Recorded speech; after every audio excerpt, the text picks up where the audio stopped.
And we have more news. We're going to talk about Myanmar. On Monday, Myanmar's military staged a successful coup, detaining state councillor Aung San Suu Kyi. I hope I said that correctly. And other state ministers in the capital. In a television address, the Myanmar military announced a national state of emergency. That the armed forces commander-in-chief took power. In January, the International Court of Justice ordered Myanmar to prevent acts of genocide against the country's persecuted minority and to stop destroying evidence. The case was brought by West African nation of Gambia. Let's talk about it. I know you guys were very passionate about it on the break. Listen, this is not a small deal, but it's par for the course. This military junta and Aung San Suu Kyi have been going back and forth since forever. I mean, when she rose to power, first of all, her father is the face of modern day democratic Myanmar, which was Burma, when she was born in pain. So, but here's the thing. This is a person who spent 15 years in prison because of the same military fake union. It's called the National Union and Protection Party or something stupid like that. She defeated them in 4 elections. Her party did in 4 straight elections, and they just said no, we won't accept it. After a while, she was locked up in the 15 years. Her party continued to win elections, but the military junta would not just turn over the elections. Finally, the outcry from outside of the country was so loud in 2016 when she was supposed to be president, but they wouldn't let her be president because in the constitution of that country it says if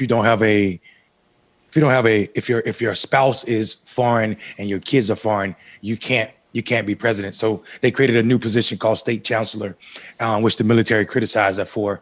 They went on to win more seats in the following election, and the military finally just said, screw it, we're going to take the government back again. So this national, what is it called? State of emergency that's going to last for a year is basically to prevent people from protesting. And when they do protest, it gives them a reason to lock up more members of their party. This is not the first time this sister spent 15 years of her life in prison. And actually in 1991, she won a Nobel Peace Prize for that time in her fight to bring democracy to this country. So, I think it's tragic. While there were some problems with the military under her leadership while she was the state counselor, that's just the military trying to shame her and also, make her rule, her time as government look bad.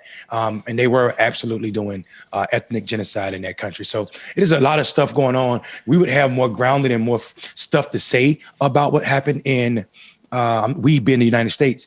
In Myanmar, had we not just dealt with the same thing, it just failed over here.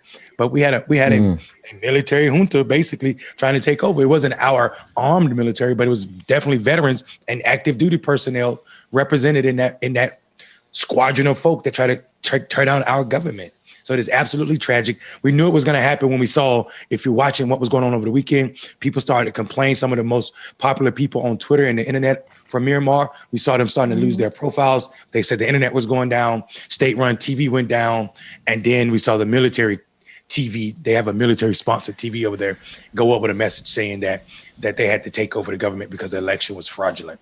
Donald Trump words. I mean, this is Trumpism spreading.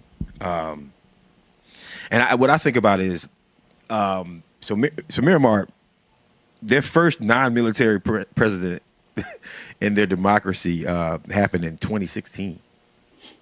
Oh, wow. Their first non-military president was in 2016. And he was, like Mondale said, he was from the National League for Democracy, right? And then they just voted in the woman that they just kidnapped. My issue is this right here.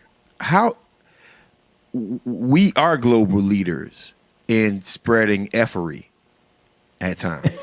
Facts. And we should be willing to be able to spread democracy. But what happens here gives other countries leeway to say, see, they did it. We created those talking points. that has a military coup happening. That's how dangerous Donald Trump is. Wait a minute. The Americans said that the election was rigged. And by the way, there is no substantial evidence in Myanmar, and there's no substantial evidence in America that any election was rigged. But that is the excuse that they have used to virtually take over the government.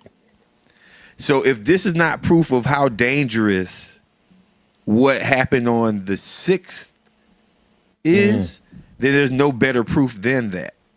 We have more of a competent military that's tied a little bit more into democracy than, obviously, like the military basically was his own party in Myanmar. In comparison to America, which, you know, the military is sort of an independent thing. But we were just a couple of stone throws away from that happening in America, and imagine where we would be right now. Right. So, you know, I don't want what we deport. I don't want what we trade. I don't want our foreign relations. I don't want what our outgoing face is to be anti-democratic. And that's what we were. If you watch what happened in Myanmar and you look at what happened in America, we are exporting fascism. That's what Trump allowed. Yeah, Trump has allowed America for the first time to not export the NBA or American values or, you know, iPhones. We exported fascism, and the whole world was watching. And Myanmar just said, "Yo, listen, we could do it, but we're going to do it better." Right. So, you know, we got to be careful allowing our narratives, because the world is watching us. If you don't believe it, just look at what happened over there. But this is deeper than Trump. Like, so Trump is definitely toxic, and his possibilities or what's possible in this 2021 climate is definitely made more possible or more soluble because of Trump's like position about elections. But this has been their thing going back to the 80s, like since the 70s. Like literally when Britain left Myanmar, they left it basically for strongmen, like white countries always do when they leave colonized spaces. They leave it so strongmen and military take over. If you look at what happens in West Africa or what happened in Africa, when French colonies, when Charles de Gaulle and his military pulled out, it left this space for people with a lot of power to exact power and exploit people. So that's what happened in Myanmar as well. When Britain left, the military took over because it's usually the only structure that's left. And it's unfortunate because those are not diplomats. Those are people trained to kill, unfortunately. And that's what happened there. So, I mean, like, they've been stealing elections since forever. They tried to steal the 16th election where Tin Yaw and Aung Suu Kyi were actually, you know, their party, the NLD, won. But the problem is, this is what Hitler did, the same thing. I don't know if you remember, you guys, we weren't living, but history told us that W. Du Bois was living in Germany when Nazism began and they started rounding up Jews. And he said, writing it one time, that Hitler, of course he knew Hitler was spying on him, but he also said Hitler was using a lot of the language from America's South against the Jewish people in Germany, saying, at least we don't treat the Jews like America treats her black people. So what I'm saying, Marcus, is I hear exactly what you're saying about that connectivity and America being the world's leader in effery, especially as an exported cash crop. So I hear you on that, brother, for sure.